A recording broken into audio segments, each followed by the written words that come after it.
बाबा जी और हुजूर जी की प्यारी साध संगत जी, राधा स्वामी जी, आज मैं आप सभी के साथ अपने जीवन की एक ऐसी साखी साझा करने जा रही हूँ जिसे याद करते हुए आज भी मेरी आंखें नम हो जाती हैं। यह सिर्फ मेरे परिवार की कहानी नहीं है, बल्कि अहंकार, सेवा, धैर्य और मालिक की रहमत का ऐसा अनुभव है जिसने हमारी पूरी जिंदगी बदल दी। लेकिन संगत जी, इस साखी को शुरू करने से पहले मैं आप सबसे एक बात कहना चाहती हूँ। आज जो मैं बताने जा रही हूँ, उसका अंत शायद आप सोच भी नहीं सकते। इस साखी में एक ऐसी घटना होने वाली है जब मेरी सास ने गुस्से और अहंकार में ऐसा कदम उठा लिया था कि पूरे घर की खुशियां जैसे पल भर में बिखर गईं। उसके बाद जो कुछ हमारे घर में हुआ, उसे देखकर हमारा पूरा परिवार अंदर तक हिल गया। इसलिए हाथ जोड़कर विनती है कि इस साखी को बीच में बिल्कुल मत छोड़िएगा, क्योंकि आखिरी तक पहुंचते पहुंचते आपको समझ आएगा कि मालिक जब समझाते हैं तो उनका तरीका कितना अनोखा होता है। और संगत जी, एक छोटी सी शिकायत भी आप सबसे है। मैं देखती हूँ कि आप लोग इतनी श्रद्धा से पूरी साखी सुनते हैं, लेकिन वीडियो को लाइक करना और चैनल को सब्सक्राइब करना भूल जाते हैं। अगर आपको ऐसी आध्यात्मिक साखियां सुनना अच्छा लगता है, तो अभी एक पल निकालकर वीडियो को लाइक कर दीजिए, चैनल को सब्सक्राइब कर लीजिए और आने वाली साखियां सबसे पहले मिलती रहें। इसके लिए बेल आइकन भी जरूर ऑन कर लीजिए। आपका यह छोटा सा सहयोग मुझे और भी मन लगाकर सेवा करने की प्रेरणा देता है। अब मैं अपनी आप बीती शुरू करती हूँ। राधा स्वामी जी, मेरा नाम मनप्रीत कौर है। मेरी शादी पंजाब के एक संपन्न परिवार में हुई थी। जब मेरी शादी तय हुई थी, तब मेरे माता पिता बहुत खुश थे। उन्हें लगता था कि उनकी बेटी एक अच्छे घर में जा रही है, जहां उसे किसी चीज की कमी नहीं होगी। सच कहूं तो मैं भी यही सोचती थी कि अब मेरी जिंदगी खुशियों से भर जाएगी। शादी के बाद जब मैं पहली बार अपने ससुराल पहुंची, तो घर देखकर मैं भी हैरान रह गई। बहुत बड़ा मकान था, अच्छा खासा कारोबार था और ऊपर से संयुक्त परिवार। बाहर से देखने वाला कोई भी यही कहता कि इससे अच्छा घर किसी लड़की को और क्या मिलेगा। लेकिन संगत जी, अक्सर बाहर से जो घर सबसे सुंदर दिखाई देते हैं, उनके भीतर सबसे गहरे दर्द छिपे होते हैं। शुरुआत के कुछ दिन तो सब कुछ ठीक ठाक रहा। मैं पूरे मन से घर के काम सीखने लगी। मेरी यही कोशिश रहती थी कि मेरी सास को कभी शिकायत का मौका न मिले। मैं उन्हें अपनी माँ की तरह सम्मान देती थी। सुबह सबसे पहले उठती, रसोई संभालती, घर की सफाई करती और जो भी काम मिलता, बिना कुछ कहकर देती। लेकिन धीरे धीरे मुझे महसूस होने लगा कि मेरी सास मुझे पसंद ही नहीं करती थी। मैं चाहे कितना भी अच्छा काम कर लूं, उन्हें उसमें कोई न कोई कमी जरूर दिखाई देती। अगर मैं सुबह जल्दी उठ जाती तो कहती, बहुत दिखावा करती है। अगर मैं थोड़ा देर से उठती तो कहती, आजकल की बहुओं को बस आराम चाहिए। अगर मैं चुप रहती तो उन्हें लगता कि मैं घमंडी हूं। अगर मैं मुस्कुरा देती तो कहती, इसे हर समय हंसी ही सूझती रहती है। संगत जी, धीरे धीरे मुझे समझ आने लगा कि मैं कुछ भी कर लूं, उनकी नजरों में कभी अच्छी नहीं बन सकती। सबसे ज्यादा दुख मुझे तब होता था जब मेरे पति सब कुछ देखते हुए भी चुप रह जाते थे। वे दिल के बहुत अच्छे इंसान थे, लेकिन बचपन से उन्होंने अपनी माँ का इतना सख्त स्वभाव देखा था कि उनके सामने बोलने की हिम्मत ही नहीं जुटा पाते थे। कई बार रात को मैं उनसे पूछती, क्या मुझसे सच में कोई गलती हो जाती है? वह बस इतना ही कहते, मनप्रीत, थोड़ा समय और दे दो, शायद सब ठीक हो जाए। मैं भी यही सोचकर चुप हो जाती कि एक दिन सब ठीक हो जाएगा। संगत जी, मेरे मायके का माहौल बिल्कुल अलग था। मेरी माँ बचपन से ही सिमरन करती थीं। उन्होंने हमें यही सिखाया था कि चाहे जिंदगी में कैसी भी परिस्थिति क्यों ना आ जाए, मालिक का नाम कभी मत छोड़ना। इंसान साथ छोड़ सकते हैं, लेकिन मालिक का सहारा कभी नहीं छोड़ना चाहिए।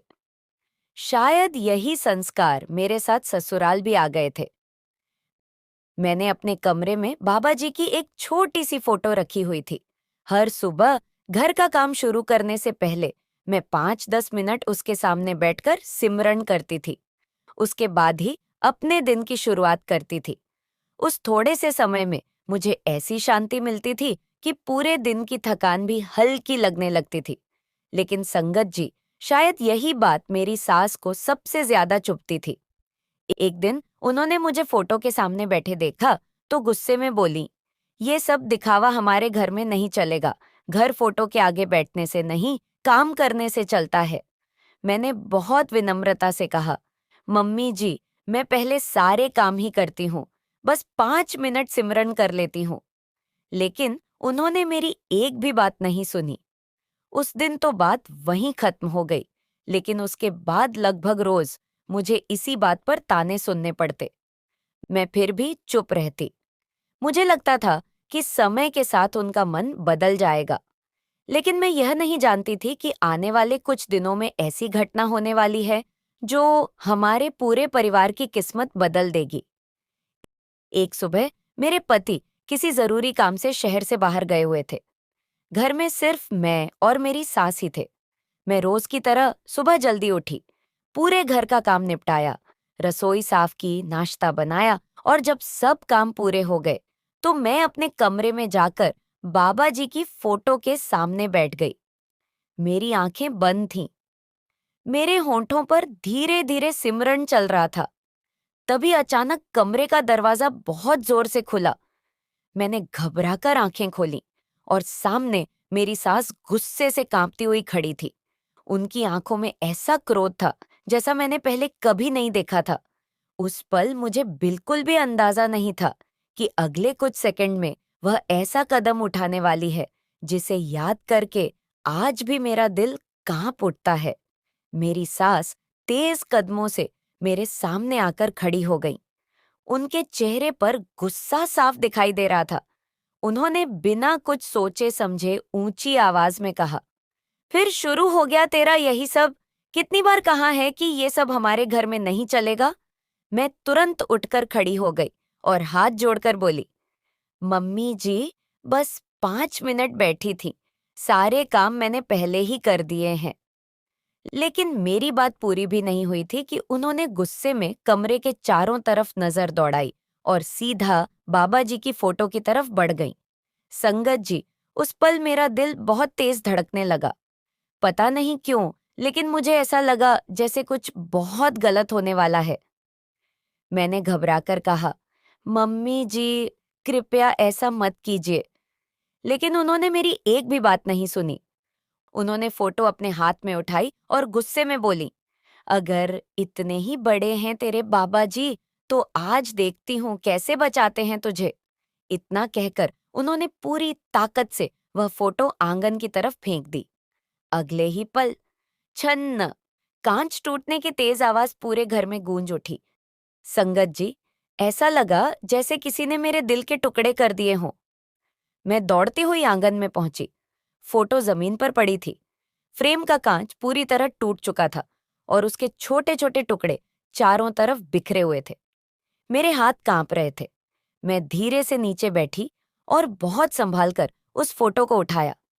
ऐसा करते समय कांच का एक टुकड़ा मेरी उंगली में चुभ गया। खून निकलने लगा, लेकिन उस समय मुझे दर्द का बिल्कुल एहसास नहीं हुआ। मेरी आंखों से आंसू लगातार बह रहे थे। मैंने फोटो को अपने सीने से लगा लिया। बस इतना ही कह पाई, मम्मी जी, आपने मेरे विश्वास को क्यों ठेस पहुंचाई। लेकिन वह अब भी गुस्से में थी। उन्होंने मेरी तरफ देखते हुए कहा, मैंने जो किया बिल्कुल ठीक किया।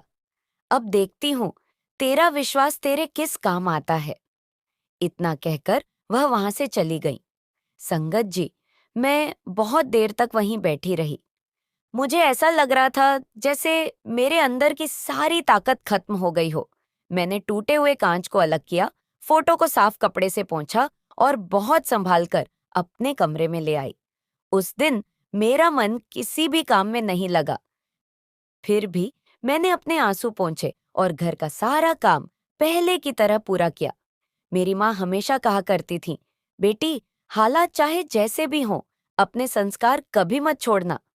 शायद उसी शिक्षा ने उस दिन मुझे टूटने नहीं दिया। शाम को जब मेरे पति घर लौटे तो उन्होंने मेरे चेहरे की उदासी देखकर पूछा, मनप्रीत, क्या हुआ? मैंने बिना कुछ छिपाए पूरी बात उन्हें बता दी। वह कुछ देर तक चुप बैठे रहे। उनकी आंखें भी भर आई थीं, लेकिन वह सिर्फ इतना ही कह पाए, काश मैं उस समय घर पर होता। मैंने उनसे कहा, मुझे फोटो टूटने का दुख नहीं है, दुख इस बात का है कि मेरे विश्वास का अपमान हुआ है। उन्होंने धीरे से मेरा हाथ पकड़ लिया, लेकिन उनके पास भी कोई जवाब नहीं था। उस रात घर में अजीब सी खामोशी थी। मैंने किसी से कोई शिकायत नहीं की। मैं अपने कमरे में गई, टूटी हुई फोटो को साफ कपड़े में लपेटकर अपने सामने रखा और आंखें बंद करके सिमरन करने लगी। संगत जी, आज भी जब उस रात को याद करती हूँ तो लगता है जैसे हर आंसू मालिक तक पहुंच रहा था।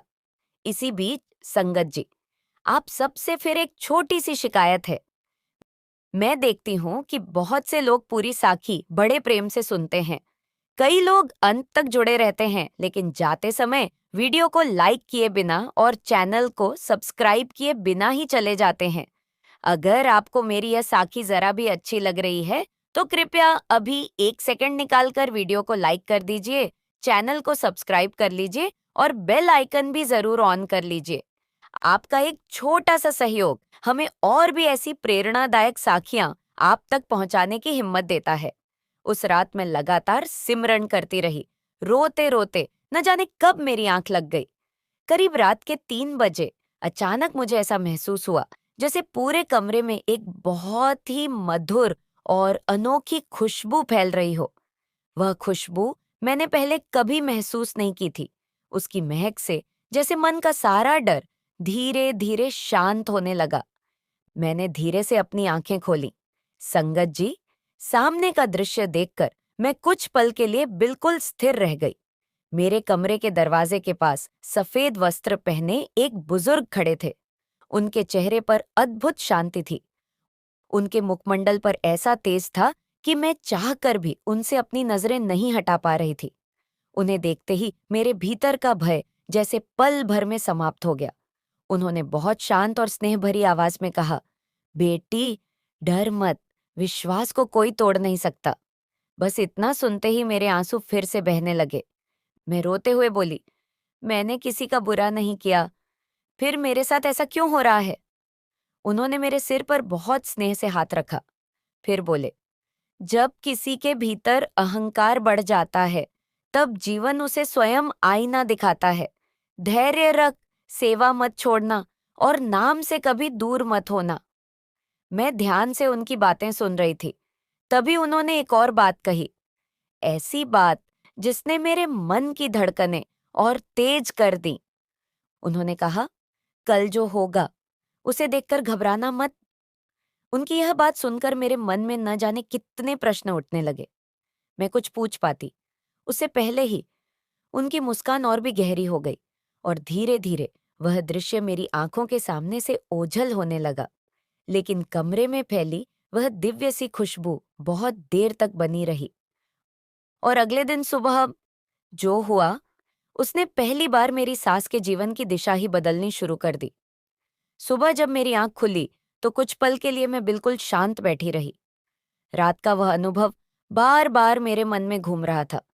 मैं समझ नहीं पा रही थी कि वह सपना था, कोई आध्यात्मिक अनुभव था या मेरे मन की कल्पना। लेकिन एक बात निश्चित थी कि मेरे भीतर पहले जैसा डर नहीं रहा था। मन में एक अजीब सी शांति थी। मैंने हमेशा की तरह स्नान किया, सिमरन किया और फिर घर के काम में लग गई। मेरी सास भी उस दिन रोज की तरह ही थी, जैसे पिछली शाम कुछ हुआ ही ना हो। मुझे देखते ही फिर ताने देना शुरू कर दिए। वह बोली, क्या हुआ, तेरे बाबा जी ने रात को आकर टूटी हुई फोटो जोड़ दी क्या? मैंने उनकी तरफ देखा, लेकिन कुछ नहीं कहा। संगत जी, कई बार चुप रह जाना ही सबसे बड़ा उत्तर होता है। मैंने सिर झुका लिया और अपना काम करती रही। शायद अगर उस समय मैं भी गुस्से में जवाब दे देती तो बात और बढ़ जाती। लेकिन मेरी माँ की एक बात हमेशा मेरे कानों में गूंजती रहती थी। वह कहा करती थी, बेटी, जब सामने वाला गुस्से में हो तब अपने शब्दों को भी सेवा बना देना। कई बार चुप्पी सबसे बड़ी जीत होती है। मैंने वही किया। करीब 10 बजे का समय रहा होगा। मेरी सास रसोई में थी और मैं आंगन में कपड़े सुखा रही थी। अचानक रसोई की तरफ से जोर की आवाज आई। बचाओ! मैं घबरा कर दौड़ी। अंदर जाकर देखा तो मेरी सास फर्श पर गिरी हुई थी। उनके हाथ से बर्तन दूर जा गिरा था और वह दर्द से कराह रही थी। मैं बिना एक पल गंवाए उनके पास बैठ गई। मम्मी जी, क्या हुआ? उन्होंने दर्द से कराहते हुए कहा। मेरा पैर नहीं उठ रहा। मैंने उन्हें संभालने की कोशिश की, लेकिन वह खड़ी भी नहीं हो पा रही थी। इतने में पड़ोस की एक आंटी भी आवाज सुनकर अंदर आ गई। हम दोनों ने मिलकर उन्हें कुर्सी पर बैठाया। मैंने तुरंत अपने पति को फोन किया। मेरी आवाज सुनते ही वह घबरा गए और बोले, मैं अभी पहुंच रहा हूं। करीब 20 मिनट बाद हम उन्हें अस्पताल लेकर पहुंचे। डॉक्टर ने जांच की, एक्स-रे हुआ। फिर डॉक्टर ने कहा, घबराने की बात नहीं है, लेकिन पैर की नस में गंभीर खिंचाव आया है। इन्हें कुछ समय तक पूरा आराम करना होगा। ज्यादा चलना फिरना बिल्कुल नहीं। यह सुनते ही मेरी सास का चेहरा उतर गया। जो महिला कभी एक जगह बैठती नहीं थी, अब उन्हें बिस्तर का सहारा लेना पड़ने वाला था। हम उन्हें घर लेकर आए। संगत जी, उस दिन के बाद घर की पूरी जिम्मेदारी मेरे ऊपर आ गई। सुबह का नाश्ता, दोपहर का खाना, घर की सफाई, बाजार का सामान, दवाइयाँ और सबसे बढ़कर मेरी सास की सेवा। मैं चाहती तो मन में पुरानी बातें रख सकती थी। मैं चाहती तो सोच सकती थी कि जिन्होंने मेरे विश्वास का अपमान किया, आज मैं उनकी सेवा क्यों करूं।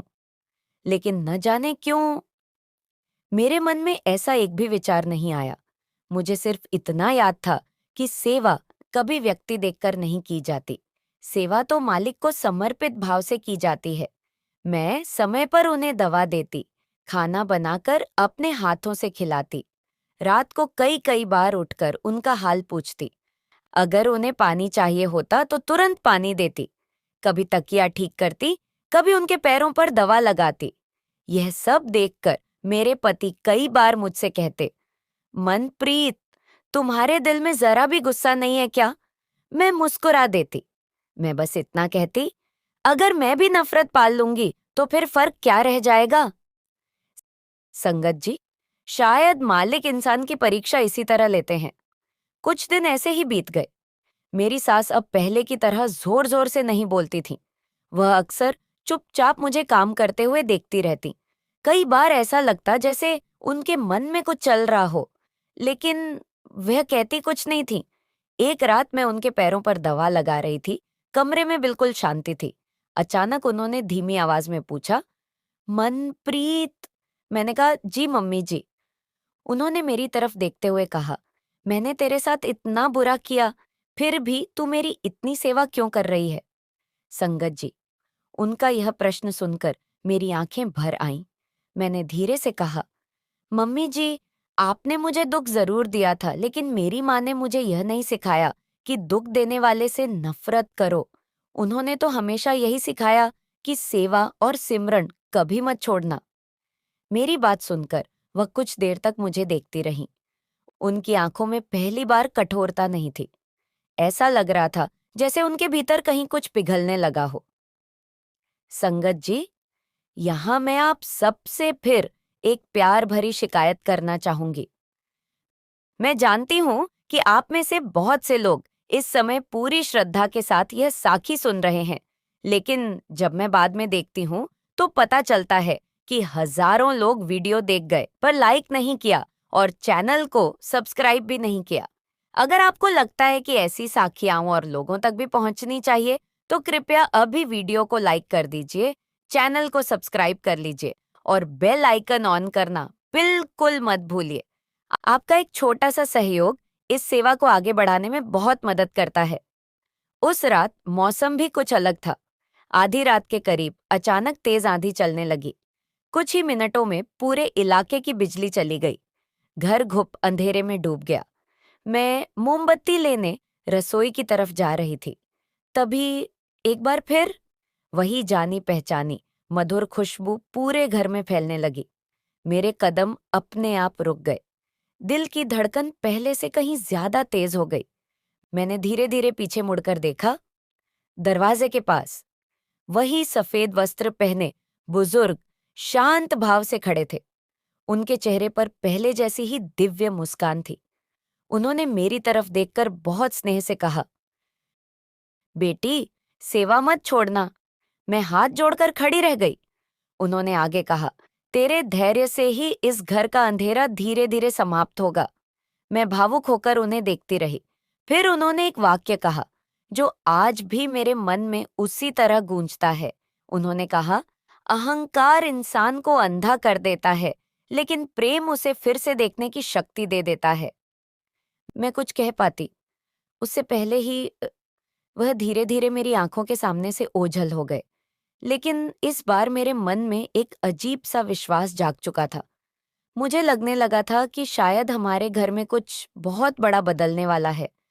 लेकिन मुझे बिल्कुल अंदाजा नहीं था कि कुछ ही दिनों बाद एक ऐसी घटना होने वाली थी जब मेरी सास की अपनी जिंदगी खतरे में पड़ जाएगी। और उसके बाद वह जो बात मुझे बताने वाली थी, उसे सुनकर मेरे पूरे शरीर में रोंगटे खड़े हो गए। उस रात के बाद मेरे मन में एक अजीब सी शांति बनी रही। सफेद वस्त्र पहने उस बुजुर्ग के शब्द बार बार मेरे कानों में गूंज रहे थे। अहंकार इंसान को अंधा कर देता है, लेकिन प्रेम उसे फिर से देखने की शक्ति दे देता है। मैंने किसी से उस अनुभव का जिक्र नहीं किया, न अपने पति से और न ही अपनी सास से। मुझे लगा जो भी हो रहा है उसे मालिक पर छोड़ देना ही बेहतर है। अगले कुछ दिन धीरे धीरे बीतते गए। मेरी सास का पैर अभी पूरी तरह ठीक नहीं हुआ था, इसलिए वह ज्यादातर अपने कमरे में ही रहती थी। पहले की तरह गुस्सा करना अब कुछ कम हो गया था। कभी कभी मैं उन्हें चुपचाप मुझे काम करते हुए देखते हुए पकड़ लेती। जब हमारी नजरें मिलती तो वह तुरंत दूसरी तरफ देखने लगती। शायद उनके भीतर कुछ चल रहा था, लेकिन वह अभी भी उसे स्वीकार नहीं कर पा रही थी। संगत जी, इंसान का स्वभाव एक दिन में नहीं बदलता। जब तक अंदर का अहंकार पूरी तरह नहीं टूटता, तब तक बदलाव अधूरा ही रहता है। करीब एक सप्ताह बाद की बात है। उस दिन मैं बाजार गई हुई थी। घर के लिए कुछ जरूरी सामान लेना था। मेरे पति दुकान पर थे। घर में सिर्फ मेरी सास अकेली थी। मौसम बहुत गर्म था। अचानक रसोई में गैस पाइप से रिसाव हुआ और देखते ही देखते आग की लपटें उठने लगीं। बाद में पड़ोसियों ने बताया कि पहले तो मेरी सास समझ ही नहीं पाई कि हुआ क्या है, लेकिन कुछ ही सेकंड में रसोई धुएं से भर गई। उन्होंने उठकर बाहर निकलने की कोशिश की, पर उनका पैर अभी पूरी तरह ठीक नहीं हुआ था। वह तेजी से चल भी नहीं पा रही थी। आग बढ़ती जा रही थी। धुआं सांस लेना मुश्किल कर रहा था। उन्होंने जोर जोर से मदद के लिए आवाज लगाई, लेकिन उस समय आसपास कोई भी उनकी आवाज सुनने वाला नहीं था। बाद में जब उन्होंने मुझे यह सब बताया तो उनकी आवाज कांप रही थी। उन्होंने कहा, मनप्रीत, उस समय मुझे लगा था कि अब मैं जिंदा नहीं बचूंगी। मैं चुपचाप उनकी बात सुन रही थी। उन्होंने आगे कहा, अचानक मुझे ऐसा महसूस हुआ जैसे किसी ने बहुत मजबूती से मेरा हाथ पकड़ लिया हो। मैंने हैरानी से उनकी तरफ देखा।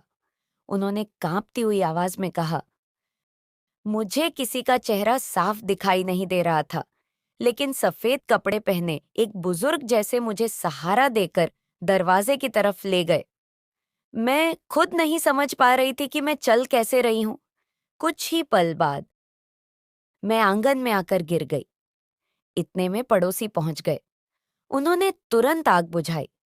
अगर कुछ मिनट और देर हो जाती तो शायद पूरा घर आग की चपेट में आ जाता।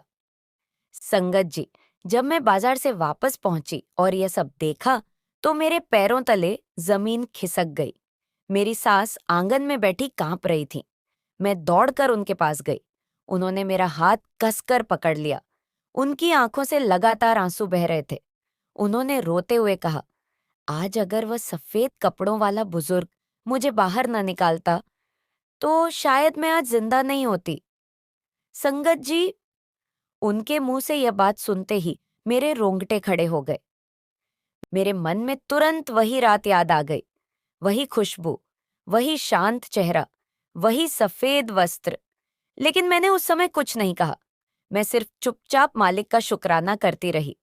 उस रात मेरी सास बहुत देर तक सो नहीं। मैं भी उनके कमरे के पास ही बैठी रही। करीब आधी रात को उन्होंने मुझे आवाज दी। मैं उनके पास गई। उन्होंने धीरे से कहा, मनप्रीत, क्या तेरे कमरे में जो फोटो थी? मैंने कहा, जी मम्मी जी। वह कुछ पल चुप रही, फिर बोली, क्या वह अभी भी तेरे पास है? मैंने अलमारी खोली। बहुत संभाल कर रखी हुई वह टूटी हुई फोटो बाहर निकाली। फ्रेम का कांच तो बदलने लायक भी नहीं बचा था, लेकिन फोटो मैंने वैसे ही संभाल कर रखी हुई थी। मेरी सास ने कांपते हुए हाथों से वह फोटो ली, कुछ पल तक उसे देखती रही और फिर अचानक उसे अपने सीने से लगा लिया। उनकी रुलाई फूट पड़ी। वह बार बार सिर्फ एक ही बात कह रही थी, मुझसे बहुत बड़ी गलती हो गई, बहुत बड़ी गलती हो गई। उन्हें इस तरह रोते देखकर मेरी आंखें भी भर आईं। मैंने पहली बार महसूस किया कि शायद उनके भीतर का कठोरपन सचमुच टूटना शुरू हो चुका था। लेकिन संगत जी, कई बार मालिक इंसान को पूरी तरह झुकाने से पहले एक और परीक्षा लेते हैं, और हमारे परिवार की वह परीक्षा अभी बाकी थी। संगत जी, यहाँ मैं आप सबसे एक दिल की बात कहना चाहती हूँ। जब मैं बाद में आपके कमेंट पढ़ती हूँ, तो बहुत खुशी होती है कि आपको ये साखियाँ पसंद आती हैं।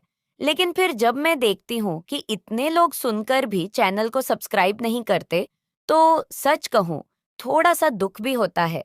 अगर आप चाहते हैं कि ऐसी और भी साखियाँ मैं पूरे मन से आपके लिए लेकर आती रहूँ, तो अभी वीडियो को लाइक कर दीजिए, चैनल को सब्सक्राइब कर लीजिए और बेल आइकन भी ऑन कर लीजिए।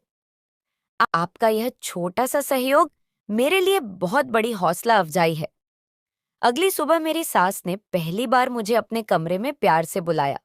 मैं थोड़ा हैरान थी। इतने वर्षों में उन्होंने मुझे इस तरह कभी नहीं बुलाया था। मैं उनके पास जाकर बैठ गई। उन्होंने मेरी तरफ देखा। उनकी आंखें लाल थीं। ऐसा लग रहा था जैसे वह पूरी रात रोती रही हों। उन्होंने धीमी आवाज में पूछा, मनप्रीत, सच सच बता, जिस दिन मैंने तेरे सामने वह फोटो फेंकी थी, उस दिन तुझे बहुत दुख हुआ था ना? उनका यह सवाल सुनते ही मेरी आंखें फिर भर आईं। मैंने धीरे से कहा, मम्मी जी, दुख फोटो टूटने का नहीं था। दुख इस बात का था कि मेरे विश्वास को ठेस पहुंची थी। मेरी बात सुनते ही उन्होंने अपना सिर झुका लिया। उनकी आंखों से आंसू टपकने लगे। उन्होंने पहली बार मेरा हाथ अपने हाथों में लिया और कांपती हुई आवाज में बोली, मनप्रीत, शायद मैं सचमुच बहुत कठोर हो गई थी। क्या तू मुझे माफ कर पाएगी? उनकी यह बात सुनकर मैं भी अपने आंसू नहीं रोक पाई। लेकिन उसी क्षण बाहर से मेरे पति की घबराई हुई आवाज सुनाई दी। वह लगभग भागते हुए घर के अंदर आए। उनके चेहरे का रंग उड़ा हुआ था और उन्होंने आते ही जो खबर सुनाई, उसे सुनकर हम तीनों के पैरों तले जमीन खिसक गई। मेरे पति की सांसें तेज चल रही थीं। उनके चेहरे पर घबराहट साफ दिखाई दे रही थी। उन्होंने आते ही कुर्सी पकड़ ली और कुछ पल तक चुप बैठे रहे। मैं और मेरी सास दोनों उनकी तरफ देखने लगे। मैंने घबराकर पूछा, क्या हुआ जी? सब ठीक तो है? उन्होंने भारी आवाज में कहा, दुकान के गोदाम में रात को शॉर्ट सर्किट से आग लग गई। लाखों का सामान जल गया। यह सुनते ही मेरे हाथ से पानी का गिलास नीचे गिर गया। मेरी सास ने अपना सिर पकड़ लिया। कुछ पल पहले जो घर माफी और अपनापन महसूस कर रहा था, अचानक फिर चिंता के साए में डूब गया। मेरे पति बार बार यही कह रहे थे, अब समझ नहीं आ रहा कि क्या होगा, इतनी बड़ी भरपाई कैसे होगी। मैंने पहली बार उन्हें इतना टूटा हुआ देखा था। वह हमेशा हिम्मत से काम लेने वाले इंसान थे, लेकिन उस दिन उनकी आंखों में बेबसी साफ दिखाई दे रही थी। पूरा दिन किसी का किसी काम में मन नहीं लगा। घर में अजीब सी खामोशी छाई रही। मेरी सास भी कुछ नहीं बोली। शाम को उन्होंने पहली बार अपने हाथों से वह टूटी हुई फोटो उठाई और बहुत देर तक उसे देखती रही। मैंने महसूस किया कि अब उनके मन में पहले जैसा विरोध नहीं रहा था, बल्कि अब उनके चेहरे पर पछतावा साफ दिखाई देता था। रात के करीब 2 बजे मेरी आंख खुली। मैंने देखा कि मेरी सास अपने कमरे में नहीं थी। मैं घबराकर बाहर आई। वह आंगन में अकेली बैठी थी, आसमान की तरफ देख रही थी। उनकी आंखों से लगातार आंसू बह रहे थे। मैं धीरे से उनके पास जाकर बैठ गई। उन्होंने मेरी तरफ देखा और भर्राई हुई आवाज में बोली, मनप्रीत, शायद ये सब मेरी ही गलतियों का फल है। मैंने तुरंत उनका हाथ पकड़ लिया। ऐसा मत कहिए मम्मी जी। लेकिन वह रुकने का नाम ही नहीं ले रही थी। वह बोली, मैंने तेरे विश्वास का मजाक उड़ाया, तेरे दिल को दुख पहुंचाया, अपने ही घर की शांति छीन ली। आज जब पीछे मुड़कर देखती हूँ तो समझ आता है कि सबसे बड़ी दुश्मन मैं खुद थी। मेरा अपना अहंकार था। इतना कहकर वह फूट फूट कर रोने लगी। संगत जी, उस रात पहली बार मैंने अपनी सास को पूरी तरह टूटते हुए देखा। कुछ देर बाद उन्होंने कांपते हुए हाथों से वह टूटी हुई फोटो उठाई, उसे अपने सामने रखा, दोनों हाथ जोड़ दिए और रोते हुए बोली, अगर मुझसे गलती हुई है तो मुझे माफ कर दो। मैंने बहुत घमंड किया। मैंने किसी की आस्था का सम्मान नहीं किया। अगर मुझे एक और मौका मिले तो मैं कभी किसी के विश्वास का अपमान नहीं करूंगी। उनकी आवाज सुनकर मेरी आंखों से भी आंसू बहने लगे। मैं भी वहीं बैठकर मन ही मन सिमरन करने लगी। उसी समय अचानक पूरा आंगन एक बार फिर उसी मधुर खुशबू से भर गया। अब तक मैं उस खुशबू को पहचानने लगी थी। मेरे दिल की धड़कन तेज हो गई। मैंने धीरे से सामने देखा। आंगन के दरवाजे के पास वही सफेद वस्त्र पहने बुजुर्ग खड़े थे। इस बार उनका चेहरा पहले से भी अधिक शांत दिखाई दे रहा था। उनकी नजर सीधे मेरी सास पर थी। मेरी सास जैसे ही उनकी तरफ देखने लगी, वह कांपते हुए जमीन पर बैठ गई। उनकी आंखों से आंसू रुक ही नहीं रहे थे। वह रोते हुए बोली, मुझे माफ कर दीजिए, मैंने बहुत बड़ी गलती की है। कुछ पल तक वहां गहरी शांति छाई रही। फिर उस बुजुर्ग की बहुत ही कोमल आवाज सुनाई दी। उन्होंने कहा, जब इंसान अपनी गलती स्वीकार कर लेता है तभी उसके बदलने की शुरुआत होती है। फिर उन्होंने मेरी सास की तरफ देखते हुए कहा, विश्वास का सम्मान करना सीखो। जिस दिल में प्रेम आ जाता है वहां अहंकार अपने आप चला जाता है। मेरी सास सिर झुकाकर लगातार रोती रही। उन्होंने टूटी हुई फोटो को अपने सीने से लगा लिया।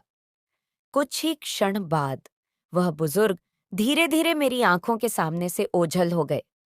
लेकिन उनके जाने के बाद भी आंगन में वही अद्भुत शांति बनी रही।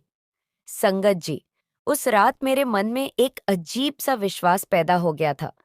मुझे लग रहा था कि अब कुछ अच्छा होने वाला है, लेकिन मैंने यह बात किसी से नहीं कही। सुबह लगभग 9 बजे मेरे पति का मोबाइल बजा। उन्होंने फोन उठाया। कुछ देर तक सामने वाले की बातें सुनते रहे। फिर अचानक उनके चेहरे के भाव बदलने लगे। उन्होंने 2-3 बार कहा, सच? इतनी जल्दी? फोन रखते ही मैं और मेरी सास दोनों उनकी तरफ देखने लगे।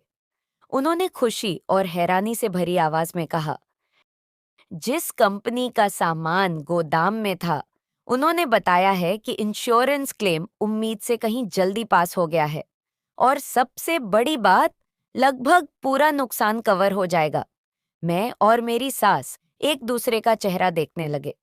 मेरे पति खुद विश्वास नहीं कर पा रहे थे।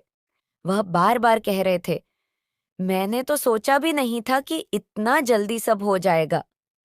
मेरी सास की आंखों से फिर आंसू बहने लगे, लेकिन इस बार उन आंसुओं में डर नहीं था, शुक्राना था। उन्होंने हाथ जोड़ लिए और धीरे से कहा, जो चला गया था उससे कहीं बड़ा सबक मुझे मिल गया। अब मैं कभी अपने अहंकार को अपने ऊपर हावी नहीं होने दूंगी। उसी दिन उन्होंने मुझसे कहा, मनप्रीत, चल आज हम नई फोटो लेकर आएंगे। हम दोनों बाजार गए। उन्होंने अपने हाथों से बहुत श्रद्धा के साथ नई फोटो चुनी, फ्रेम बनवाया घर आकर पूरे सम्मान के साथ उसे सबसे बड़े कमरे में लगाया, फूल चढ़ाए, अगरबत्ती जलाई और बहुत देर तक हाथ जोड़कर शांत बैठी रहीं। संगत जी, उस दिन उन्हें देखकर ऐसा लग रहा था जैसे वह वही इंसान नहीं रही जिन्होंने कभी गुस्से में फोटो घर से बाहर फेंक दी थी। उनके चेहरे पर पहली बार सच्ची विनम्रता दिखाई दे रही थी। और संगत जी, एक बात फिर आप सबसे कहूंगी, अगर इस साखी ने अब तक आपके दिल को जरा सा भी छुआ है, तो कृपया वीडियो को लाइक जरूर कर दीजिए। बहुत से लोग पूरी साखी सुनते हैं लेकिन बिना लाइक किए और बिना चैनल को सब्सक्राइब किए ही चले जाते हैं।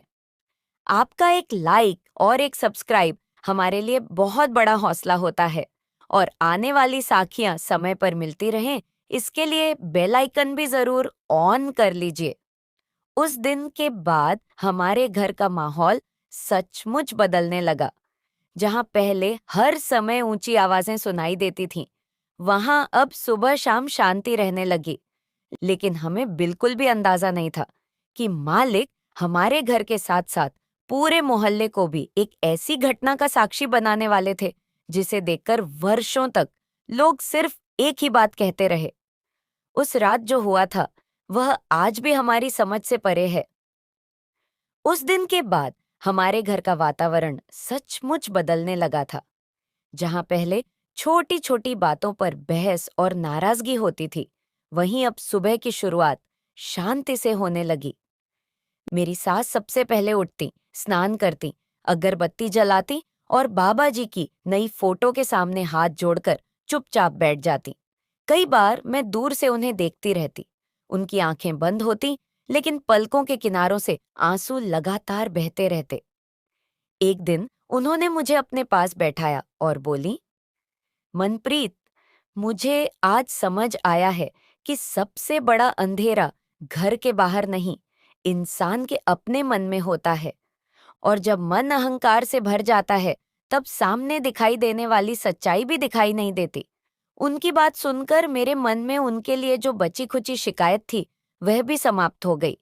अब वह मुझे बहू नहीं, बेटी कहकर बुलाने लगी थी। मेरे पति भी यह बदलाव देखकर बहुत खुश थे। वह कई बार कहते, काश यह सब पहले हो जाता।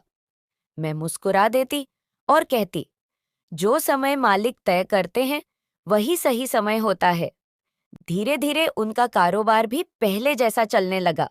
दुकान पर ग्राहकों की संख्या बढ़ने लगी। घर में फिर से खुशियां लौट रही थीं। लेकिन संगत जी, मालिक कभी कभी किसी एक परिवार को ऐसी सीख देते हैं जिससे आसपास के लोग भी प्रेरणा लें। शायद अब हमारे घर के साथ भी कुछ ऐसा ही होने वाला था। एक रात तेज बारिश हो रही थी। आसमान में लगातार बिजली चमक रही थी। पूरे मोहल्ले की बिजली भी चली गई थी। हम तीनों घर के अंदर बैठे थे कि अचानक बाहर से किसी महिला के जोर जोर से रोने की आवाज आने लगी। मेरी बच्ची, कोई मेरी बच्ची को ढूंढो। आवाज इतनी दर्द भरी थी कि हम तुरंत बाहर भागे। देखा तो सामने वाले घर में अफरा तफरी मची हुई थी। उनकी लगभग 5-6 साल की छोटी बेटी अचानक कहीं दिखाई नहीं दे रही थी। बारिश लगातार हो रही थी। चारों तरफ अंधेरा था। पूरा मोहल्ला टॉर्च लेकर अलग अलग दिशाओं में उसे खोजने निकल पड़ा। उसकी माँ बार बार बेहोश होने जैसी हालत में रो रही थी।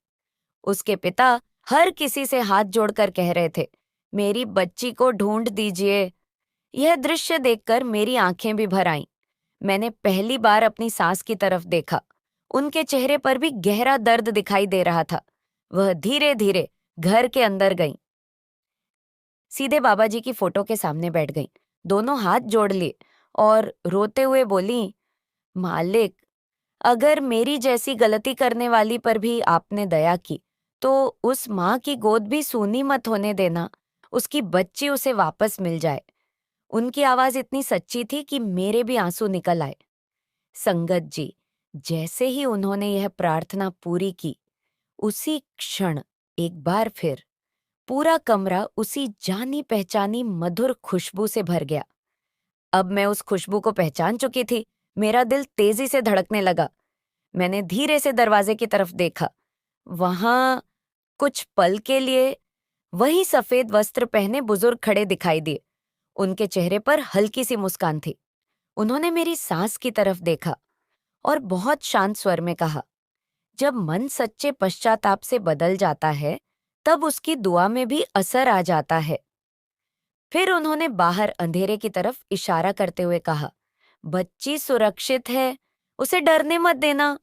इतना कहकर वह धीरे धीरे ओझल हो गए। मैं कुछ पल तक वहीं खड़ी रह गई। मेरी सास भी चुप थी। हम दोनों ने एक दूसरे की तरफ देखा, फिर बिना समय गंवाए बाहर निकल पड़े। उसी समय मोहल्ले के कुछ लोग गांव के पीछे वाले खेतों की तरफ जा रहे थे। हम भी उनके साथ हो लिए। लगभग 10 मिनट तक लगातार खोजने के बाद अचानक दूर से किसी की आवाज आई, मिल गई, बच्ची मिल गई। सब लोग उसी दिशा में दौड़ पड़े। मैं भी दौड़ती हुई वहां पहुंची। एक बड़े पेड़ के नीचे वह छोटी सी बच्ची बैठी रो रही थी। बारिश से उसके कपड़े भीग चुके थे, लेकिन वह पूरी तरह सुरक्षित थी। उसकी माँ दौड़कर आई और उसे अपने सीने से लगा लिया। वह इतनी जोर से रो रही थी कि वहां खड़े लगभग हर व्यक्ति की आंखें नम हो गईं। कई लोग कह रहे थे, इतनी बारिश, इतना अंधेरा, फिर भी बच्ची बिल्कुल सुरक्षित कैसे मिल गई? कोई भी कुछ समझ नहीं पा रहा था। मेरी सास बस चुपचाप खड़ी थी। उनकी आंखों से आंसू लगातार बह रहे थे। घर लौटते ही वह सीधे बाबा जी की फोटो के सामने बैठ गईं। उन्होंने दोनों हाथ जोड़कर कहा, मैंने जिस विश्वास का कभी सम्मान नहीं किया, आज उसी विश्वास ने एक माँ की गोद सूनी होने से बचा ली। यह कहते कहते वह फिर रोने लगी। संगत जी, उस रात हमारा पूरा घर रोया, लेकिन इस बार किसी दुख की वजह से नहीं, बल्कि भीतर से उठ रहे शुक्राने की भावना के कारण। और संगत जी, आप सबसे एक प्यार भरी शिकायत फिर करूंगी। मैं देखती हूं कि आप में से बहुत से लोग इस साखी के हर भाग का इंतजार करते हैं, पूरा सुनते भी हैं, लेकिन फिर बिना लाइक किए और बिना चैनल को सब्सक्राइब किए चले जाते हैं। अगर आपको लगता है कि ऐसी साखियां और लोगों तक भी पहुंचनी चाहिए, तो कृपया अभी वीडियो को लाइक कर दीजिए, चैनल को सब्सक्राइब कर लीजिए और बेल आइकन भी ऑन कर लीजिए। आपका यह छोटा सा सहयोग मेरे लिए बहुत बड़ी प्रेरणा है। अगले दिन से मेरी सास का जीवन पूरी तरह बदल चुका था। अब जो भी उनसे मिलने आता, वह उसे केवल एक ही बात कहती, कभी किसी के विश्वास का मजाक मत उड़ाना और कभी अपने अहंकार को इतना बड़ा मत होने देना कि तुम्हें अपने ही लोगों का प्यार दिखाई देना बंद हो जाए। लोग उनकी बातें ध्यान से सुनते। कई लोगों को विश्वास ही नहीं होता था कि यही वही महिला है जिनका स्वभाव कभी इतना कठोर हुआ करता था। लेकिन संगत जी, मालिक की एक और परीक्षा अभी बाकी थी। कुछ ही दिनों बाद मेरी सास की जिंदगी पर ऐसा संकट आने वाला था जब डॉक्टर भी उम्मीद लगभग छोड़ चुके थे। और उस रात अस्पताल में जो हुआ, उसे याद करके आज भी मेरी रूह कांप उठती है। संगत जी, पड़ोस की उस घटना के बाद मेरी सास का जीवन जैसे पूरी तरह बदल चुका था। अब उनके चेहरे पर पहले वाली कठोरता दिखाई ही नहीं देती थी। जो इंसान कभी छोटी छोटी बातों पर गुस्सा कर देता था, वही अब हर किसी से मुस्कुराकर मिलता था। सुबह उठते ही वह सबसे पहले बाबा जी की फोटो के सामने बैठती, अगरबत्ती जलाती, आंखें बंद करके लंबे समय तक सिमरन करती और फिर धीरे धीरे अपने दिन की शुरुआत करती। कई बार मैं उन्हें चुपचाप देखती रहती, मन ही मन मालिक का शुक्राना करती कि उन्होंने हमारे घर को टूटने से बचा लिया। लेकिन शायद अभी एक और परीक्षा बाकी थी। एक दोपहर में रसोई में खाना बना रही थी। मेरे पति दुकान पर जाने की तैयारी कर रहे थे। मेरी सास अपने कमरे में बैठी माला जप रही थी। अचानक उनके कमरे से बहुत तेज आवाज आई, मनप्रीत। उस आवाज में ऐसा दर्द था कि मेरे हाथ से चम्मच नीचे गिर गया। मैं और मेरे पति दोनों दौड़कर उनके कमरे में पहुंचे। सामने का दृश्य देखकर हमारे होश उड़ गए। मेरी सास जमीन पर गिरी हुई थी। उनका चेहरा बिल्कुल पीला पड़ चुका था। सांसें बहुत तेज चल रही थीं। वह अपने सीने पर हाथ रखे दर्द से कराह रही थी। मेरे पति घबरा गए। उन्होंने तुरंत एम्बुलेंस को फोन किया। कुछ ही देर में हम अस्पताल पहुंच गए। डॉक्टर उन्हें तुरंत अंदर ले गए। ईसीजी हुआ, कई जांचें हुई। करीब आधे घंटे बाद डॉक्टर बाहर आए। उनके चेहरे की गंभीरता देखकर ही मेरा दिल बैठ गया। उन्होंने कहा, इन्हें दिल से जुड़ी गंभीर समस्या हुई है। अभी हम इलाज कर रहे हैं, लेकिन अगले कुछ घंटे बहुत महत्वपूर्ण हैं। यह सुनते ही मेरे पति की आंखों से आंसू निकल पड़े। उन्होंने पहली बार मेरे सामने अपने आप को इतना असहाय महसूस किया। वह बार बार कह रहे थे, भगवान करे मेरी माँ ठीक हो जाए। मैंने उनका हाथ पकड़ लिया। मैंने कहा, हिम्मत रखिए, मालिक पर भरोसा रखिए। लेकिन सच कहूं संगत जी, उस समय मेरे अपने मन में भी बहुत डर था। रात हो चुकी थी। मेरी सास को आईसीयू में भर्ती कर दिया गया। हम दोनों बाहर बेंच पर बैठे थे, कभी डॉक्टर का दरवाजा देखते, कभी एक दूसरे का चेहरा।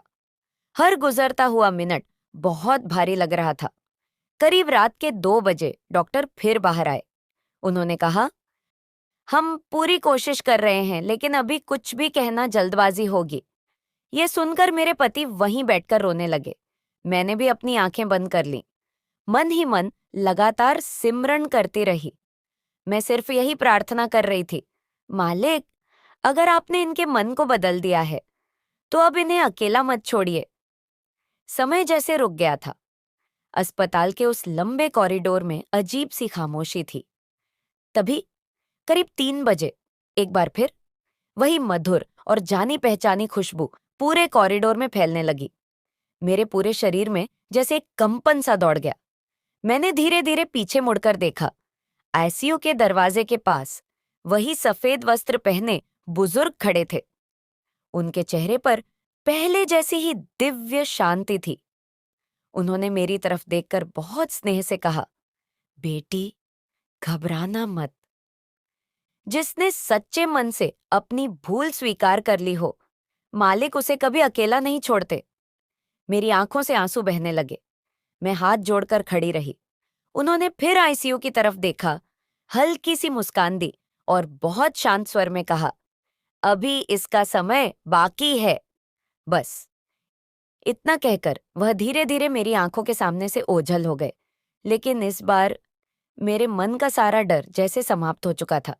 मुझे भीतर से पूरा विश्वास हो गया था कि जो भी होगा मालिक की रजा में ही होगा। संगत जी, यहाँ मैं आप सबसे एक छोटी सी शिकायत फिर करना चाहती हूँ।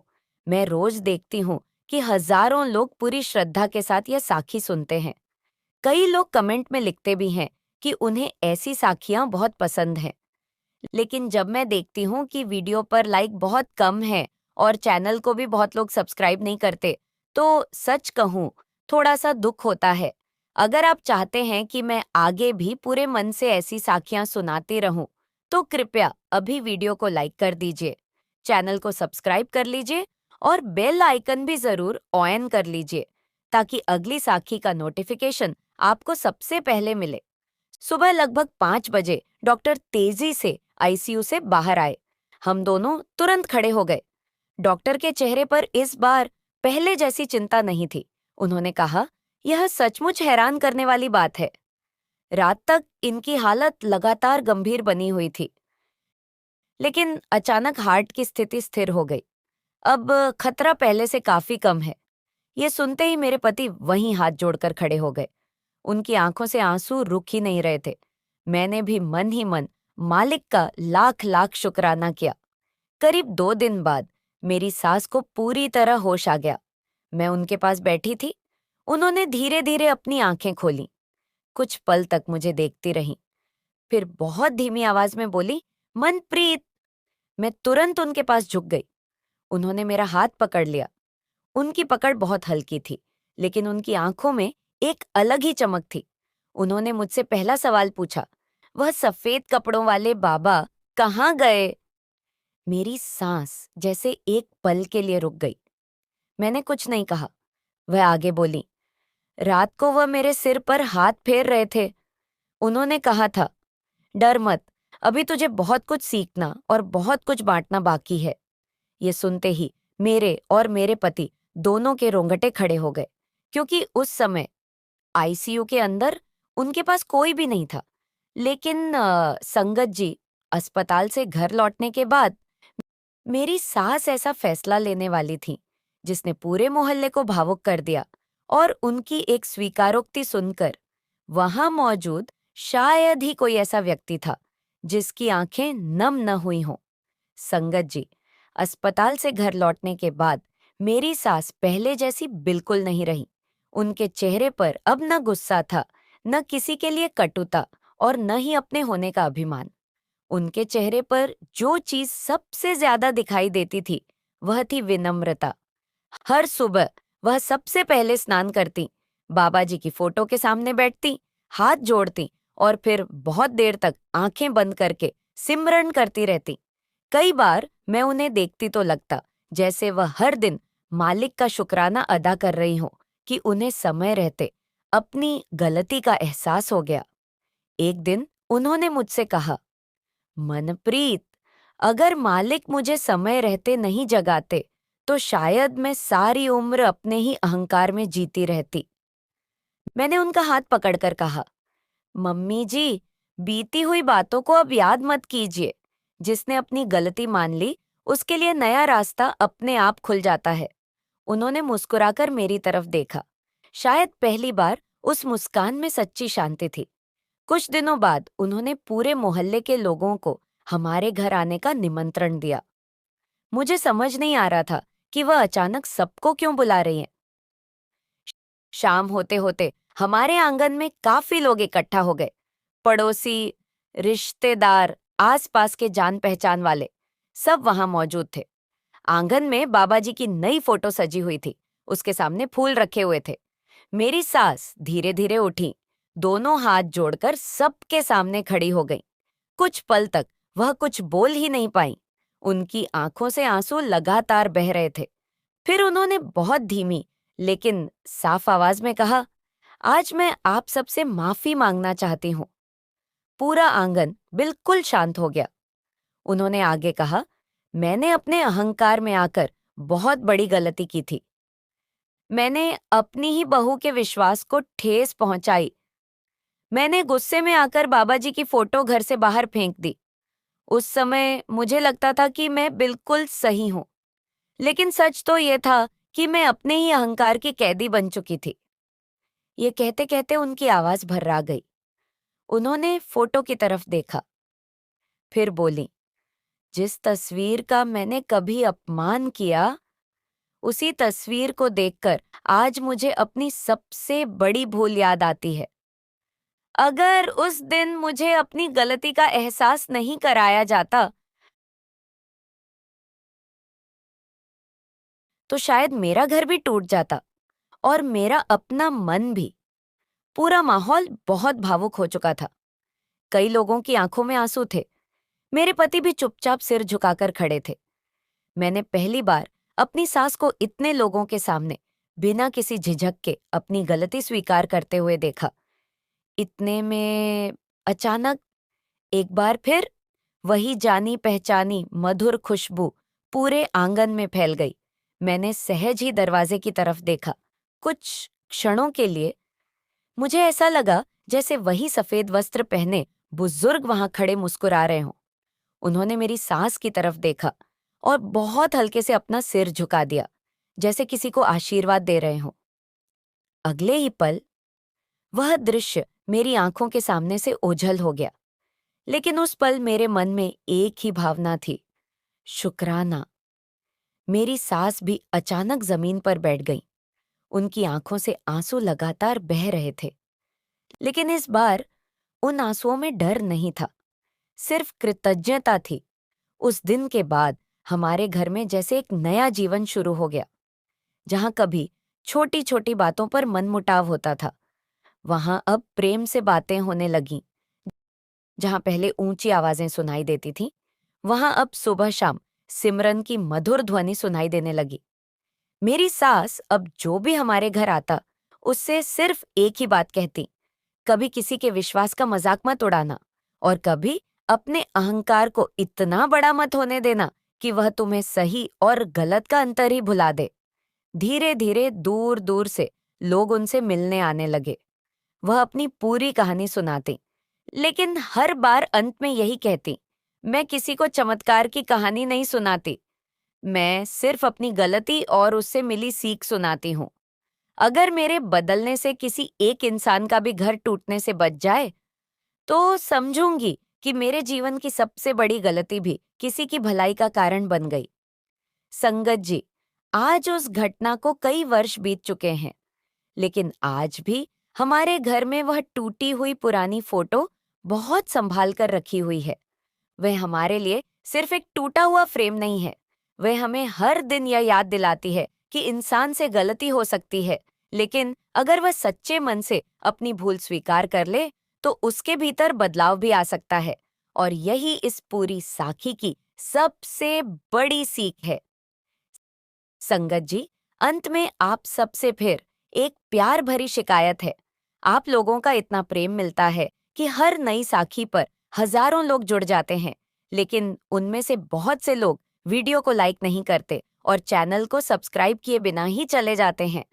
अगर आपको मेरी यह साखी दिल से अच्छी लगी हो, अगर इसने आपके मन को जरा सा भी छुआ हो, तो जाते जाते वीडियो को एक लाइक जरूर कर दीजिए, चैनल को सब्सक्राइब कर लीजिए और आने वाली साखियां समय पर मिलती रहे, इसके लिए बेल आइकन भी ऑन कर लीजिए।